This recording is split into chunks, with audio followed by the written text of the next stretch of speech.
آج کی آیت: مبارک ہے وہ آدمی جس کا توکل خداوند پر ہے اور جس کی امید کا خداوند ہے۔ وہ اس درخت کی مانند ہوگا جو پانی کے پاس لگایا جائے۔ یرمیہ 17 باب 7 اور 8 آیت۔ عزیزو، ایک بیج کو اگنے کے لیے اچھی زمین، پتھر کنکر سے پاک، روشنی، پانی، ہوا اور اچھے مناسب ماحول کی ضرورت ہوتی ہے۔ اگر بیج کو یہ سب کچھ میسر ہوگا تو اس سے اگنے والے درخت کے بہت سے فائدے ہوں گے۔ مثلا وہ آب و ہوا کو صاف اور ماحول کو خوشگوار رکھتا ہے، پرندے بسیرا کرتے ہیں، پتے جانوروں کی خوراک بنتے ہیں، اس کے سائے میں بیٹھنے والے کو سکون ملتا ہے، لکڑی فرنیچر بنانے کے کام آتی ہے اور کچھ فالتو لکڑی ایندھن بن جاتی ہے۔ اس کی جڑ اور چھال مختلف ادویات میں استعمال ہوتے اور شفا کا باعث بنتے ہیں۔ درخت کی پھیلی جڑیں زمین کے کٹاؤ کو روکتی ہیں، پھل صحت مندی عطا کرتا ہے اور پھول کا رس تتلی اور شہد کی مکھی کے علاوہ بالآخر انسان ہی کا فائدہ ہوتا ہے۔ عزیزو، یوں تو کائنات کی کوئی چیز بنا مقصد نہیں، پر درخت کی اپنی ایک خاص اہمیت ہے۔ جب ہی خدا تعالیٰ نے خشک زمین کو حکم دیا تھا کہ اپنے اندر ہر طرح کے بیج رکھنے والا ہر جنس کا درخت پیدا کرو، اپنے کلام میں خدا اس انسان کو پانی کے پاس لگے درخت سے تشبیہ دیتا ہے جس آدمی کا توکل اور بھروسہ اور امید خداوند میں ہے۔ پانی کے پاس لگے ایسے درخت کی جڑیں پانی کی طرف ہی پھیلتی ہیں جو اسے تازگی عطا کرتی ہیں، پھر چاہے جتنی بھی گرمی آئے اس سے کسی طرح کا خطرہ نہیں، اس کے پتے سرسبز ہی رہتے ہیں۔ عزیزو، ایسا شخص جس کا توکل اور بھروسہ خداوند پر ہے، بطور درخت خوش سالی میں بھی کچھ خوف نہیں، ہر حال میں وہ پھل لانے سے بھی باز نہ رہے گا۔ عزیزو، پھلدار درخت بننے کے لیے خدا کا کلام جو بیج کی مانند ہے، ہمیں اپنے دل کی زمین کو اس کے لیے تیار کرنا ہے، اور دل کو ہر طرح کے اندیشوں، فکر اور شک کو جو کنکروں اور پتھروں کی طرح کلام کے بیج کو اگنے میں رکاوٹ بنتے ہیں، انہیں نکالنا ہے۔ خدا کا کلام جو قدموں کے لیے چراغ اور راہ میں روشنی کی مانند ہے، اس روشنی میں خود کو پرکھتے رہنا چاہیے، کیونکہ کلام کے بیج کو پھولنے پھلنے کے لیے روشنی کی بھی ضرورت ہوتی ہے۔ بیج کی نشو و نما کے لیے تازہ ہوا بھی چاہیے۔ یاد رہے، خدا کے وعدے تازہ ہوا کی مانند ہیں جو ہماری زندگیوں میں تازگی لاتے ہیں۔ بیج کے اگنے کے لیے اچھا اور مناسب ماحول یعنی بری صحبت سے بچنے کی بھی ضرورت ہے۔ جو جڑی بوٹیوں کی طرح ہمارے آس پاس اگ جاتے ہیں، انہیں ختم کرنا ہے۔ درخت جو سرسبز رہتا ہے، اس کی جڑیں پانی کی طرف ہی پھیلتی ہیں، اس لیے ہمیں یسوع کی رفاقت میں روز بروز آگے بڑھنے کی آرزو کرنی چاہیے۔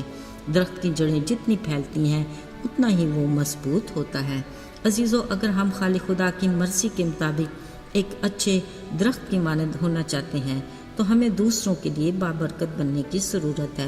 ہماری موجودگی میں آس پاس کا ماحول خوشگوار اور بری باتوں سے صاف رہے گا۔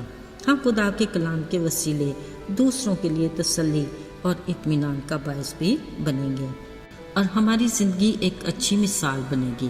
عزیزو، بطور درخت اگر ہماری جڑیں پانی کی ندی کی طرف پھیلی ہیں تو ہم دوسروں کو خدا کی رفاقت میں جوڑے رکھیں گے۔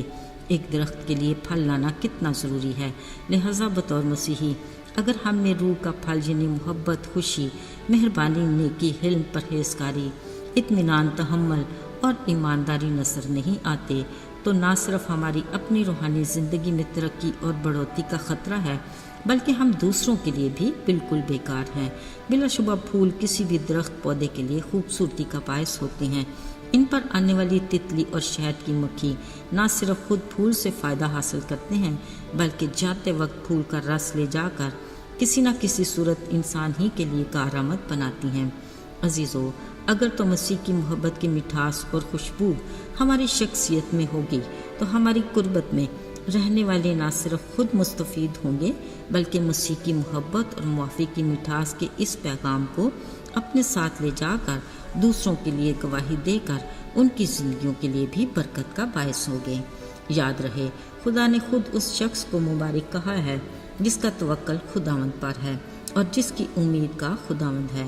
بلا شبہ خداوند کے لوگ سرسبز درختوں کی مانند ہوں گے جن کی جڑیں خداوند میں مضبوط ہیں، مشکلات آنے اور آزمائشوں میں پڑنے سے انہیں کوئی خطرہ نہیں، کیونکہ خداوند کے وعدے ان کی زندگیوں میں پورے ہوتے ہیں۔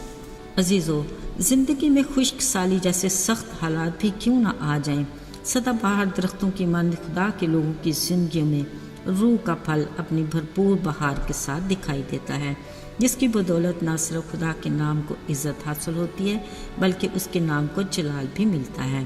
یاد رہے، خدا جو آب حیات کا چشمہ ہے، اس کی رفاقت اور قربت میں رہنے کے ساتھ ساتھ اس میں جڑ پکڑنے اور مضبوط ہونے کی بھی ضرورت ہے، تاکہ پھلدار درخت بن کر نہ صرف ہم خود کو تسکین کا باعث بنائیں بلکہ دوسروں کے لیے بھی بابرکت ہوں، تاکہ ہم مبارک کہلائیں۔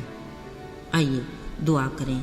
اے آسمانی باپ، ہم تیرے شکر گزار ہیں کہ تو نہ صرف زندہ بلکہ سچا خدا ہے، جس کے وعدے اپنے لوگوں کے لیے اٹل ہیں۔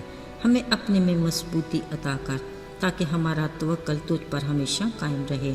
تو ہی ہماری آس اور امید ہے، تاکہ ہم تیری نگاہ میں مقبول ہوں بلکہ آج کی تازہ برکت کے حقدار بھی ٹھہریں۔